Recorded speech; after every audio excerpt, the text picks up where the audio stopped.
like the video.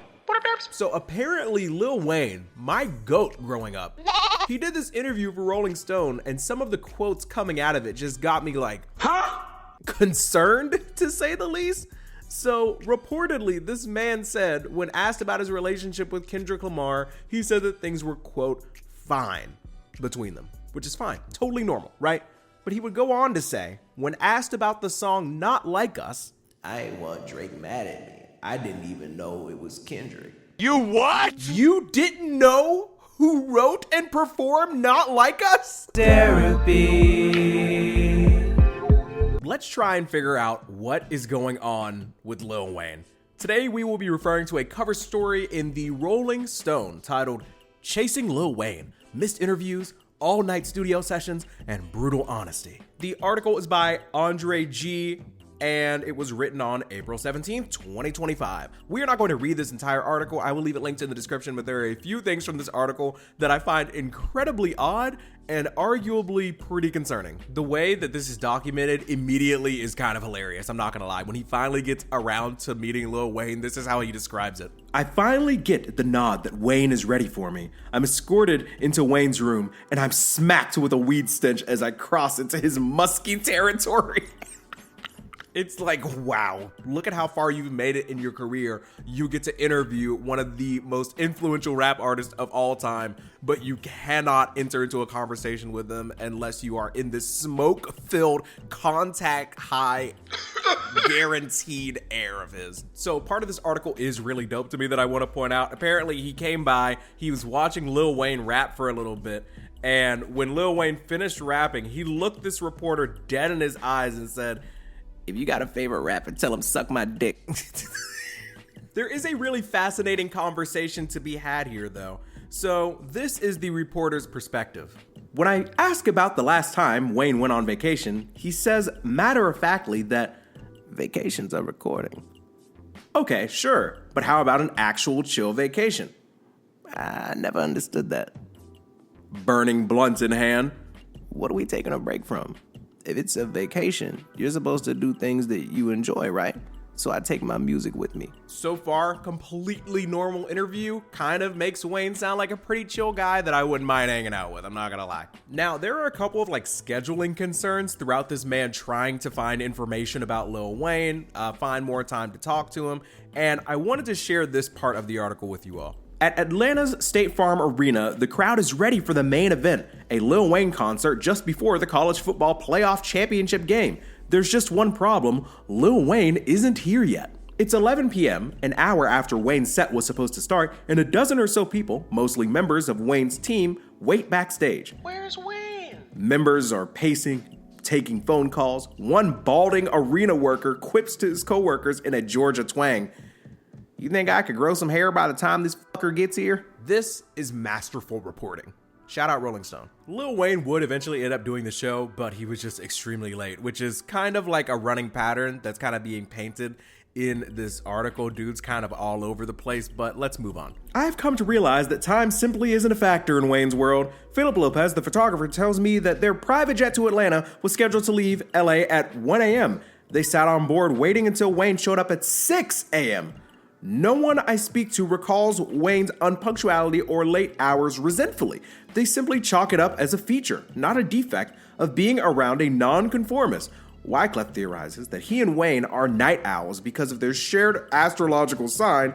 Most Libras are nocturnal, man. Keeping people waiting for 5 hours is kind of wild, though. I don't really care if you're a star or not. And I love Lil Wayne, but them trying to act like this is just the cost of doing business with him is crazy. I am not gonna be waiting on you for 5 hours all the time, dog. So this guy who's been chasing Wayne around the country, he finally gets to sit in on a full-on studio session where Lil Wayne is working on the new album, and he says this.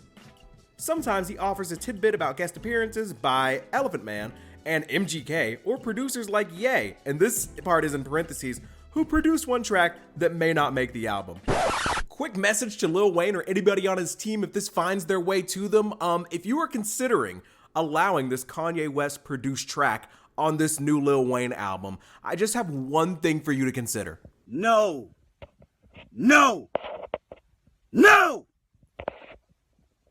No. Anyways, the Carter 6 is meant to be dropping June 6th. I will be there listening no matter what. But here is what really has me kind of concerned about Lil Wayne and his health. You've waited long enough. So in 2023, Lil Wayne told Rolling Stone that he'd love to play the halftime show. But as we all know, when Kendrick was selected to do the one in 2025, Lil Wayne released a video talking about how not being selected broke him. Now, I do think it's important to add some context. To be fair to Lil Wayne, the league apparently was in contact with him, telling him that there were certain things that they would like him to do or not do that would prepare him to be announced as a headliner for the show. This is interesting. Wayne says the league encouraged him to be more public-facing in preparation for the show, making him feel like the selection was inevitable. Quote, "To perform, it's a bunch of things they're going to tell you to do and not to do, as is the kiss and not kiss," he explains, adding, quote, "If you notice, I was part of things I've never been a part of, like Ruben's all-white parties. I'm doing shit with Tom Brady.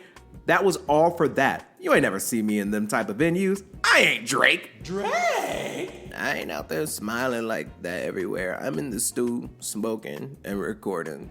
Now, I think it's important to acknowledge this. Lil Wayne does say in this article that him and Kendrick Lamar are fine. They're on perfectly good terms. Now, this part is not a really good look for Lil Wayne. After Kendrick dropped his album saying, "Irony, I think my hard work let Lil Wayne down," whatever though, Lil Wayne would take to Twitter and say, "I just be chilling and they still come for my head. Let's not take kindness for weakness. Let this giant sleep." Now, me personally, my job is just a guide to yap about things that are happening on the internet. Also, this is a Kendrick channel. But if I'm being fair, right, it is totally reasonable to assume that Lil Wayne is talking about Kendrick Lamar, right? Many people were speculating that Lil Wayne was about to jump into the beef for Drake, who had lost by a lot, lost so bad that he sued, got whooped so hard he thought it was illegal. But I digress, okay? So this Rolling Stones person asked Lil Wayne about that tweet, and Lil Wayne is gonna act like he doesn't even remember doing that shit. In fact, Wayne says that he didn't pay attention to Lamar and Drake's war of words. I'm gonna give you a perfect example.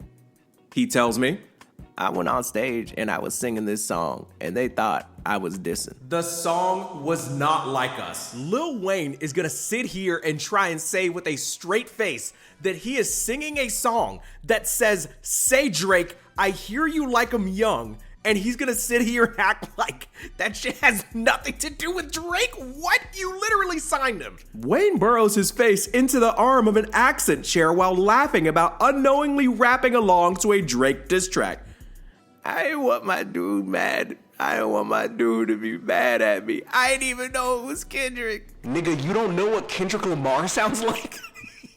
Lil Wayne, you've literally made songs with him. I'm not gonna sit here and tell you that Lil Wayne is just lying. Maybe it's possible that he is so out of touch with what's happening in hip hop and rap. You know what? Nah, man, I'm trying to make excuses for him in real time, and I gotta hold myself accountable. There is no way that Lil Wayne did not know that Drake and Kendrick were in a beef. What beef? There is no way. There's no way he didn't know. I'm sorry, bro. There's no way. We are 8 minutes and 28 seconds into the recording of this podcast episode YouTube show, okay? And I want y'all to explain to me how Lil Wayne could not know that Kendrick and Drake were in a beef. Do you know?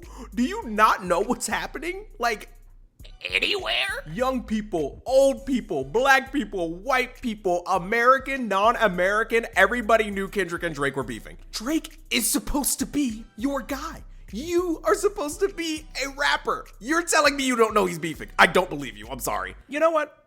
I'm gonna say it.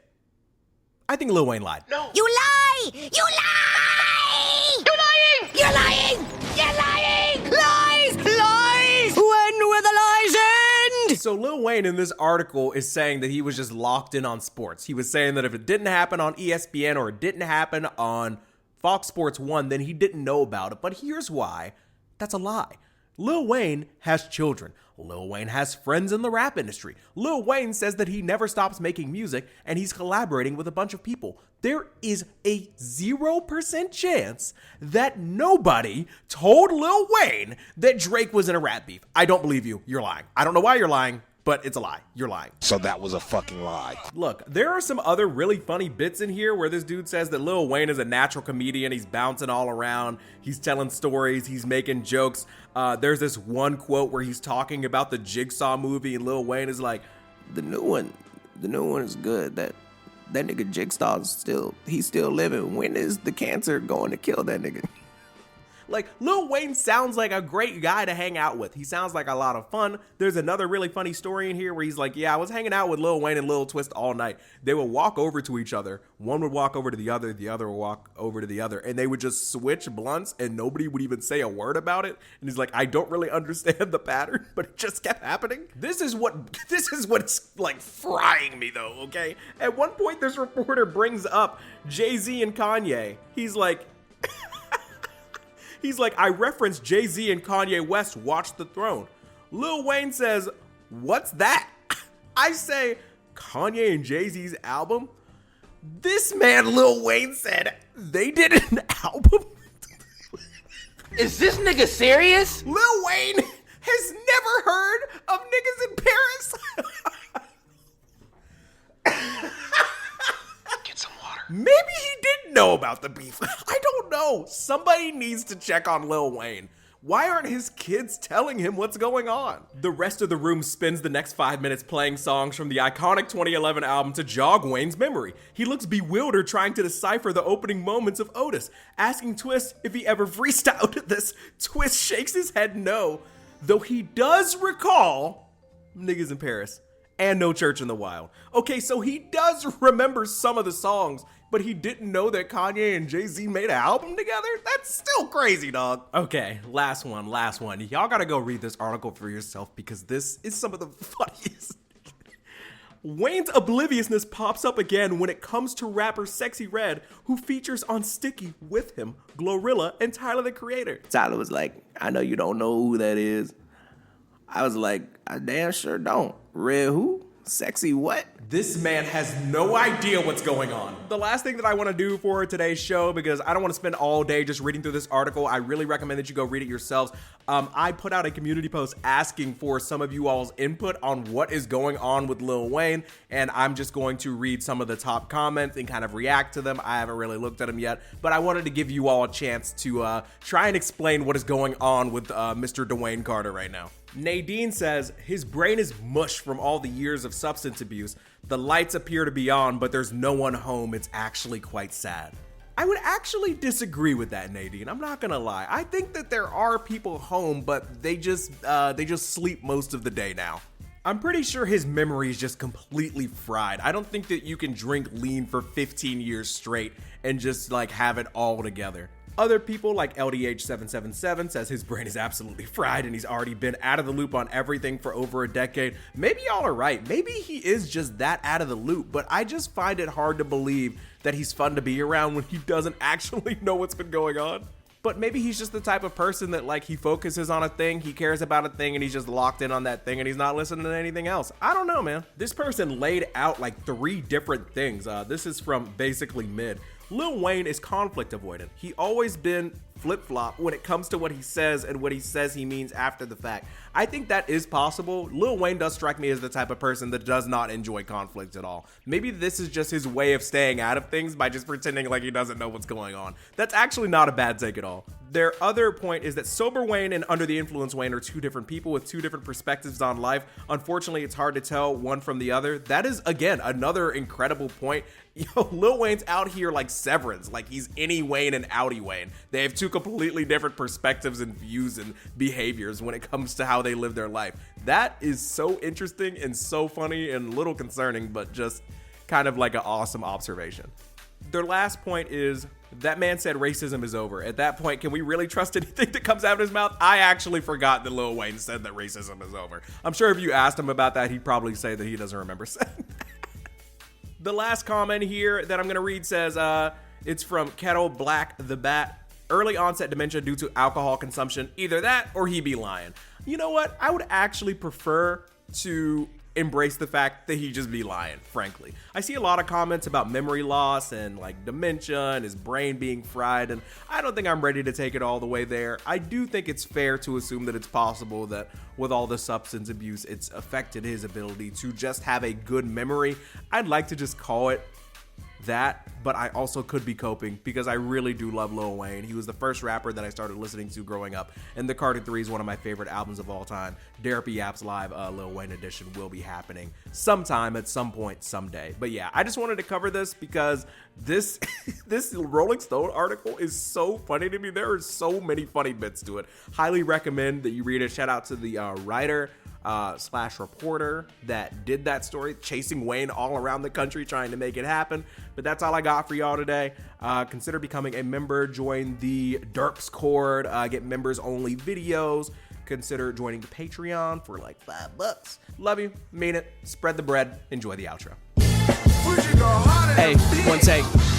I'm going mean like Ruben on a bad day. I be going hard, never halfway. Lately feeling bad, man, but I can't be staying down. I'm the one who's slaying sound. No time to be playing around. I'm not one to play a clown. Play the hero, save a town. Only live twice, how you do that? Gotta wear like 2 caps. Come home, they like, who that? It's that dude who do raps. But this ain't no Taco Bell. Kiro, some respect now. You know how I get down. Bust down on my wrist now. Oh, wow, he a liar. One day I'll get flyer. Situation dire. Sometimes think I'm drowning. I like to go higher. First need to be higher. Check my skills and accolades. Don't you think I deserve pay? I've been going super sane. All I'm missing yellow hair. Idolized Breezy as a child, then I growed up. Still waiting to glow up, but at least I show up. Make a buck by showing off. Haters, man, I blow them off. Shrug my shoulders, moving boulders. Mentally like Mewtwo. They like, who knew he'd be cutting up like 2-year-olds. And time out when you tell them that it's time not to just chill out and just lie down. But they stressing you while blessing you, cause children are a gift. But I can wait for that, can't pay for that. I'm taking one day at a time. Perfect the craft and keep it tight. Cannot waste a second if you wanna be the best. And I'll be snapping like Cortez or something. Going Kanye West or something. Reputation to protect. If you look at that and crazy, then I'm going for your neck. I'm a lion on the prowl. I be fibbing and a threat. My bro saying they forget. And they're just reminding me, you better keep an eye on me. I swear y'all so behind on me. 2046 flow.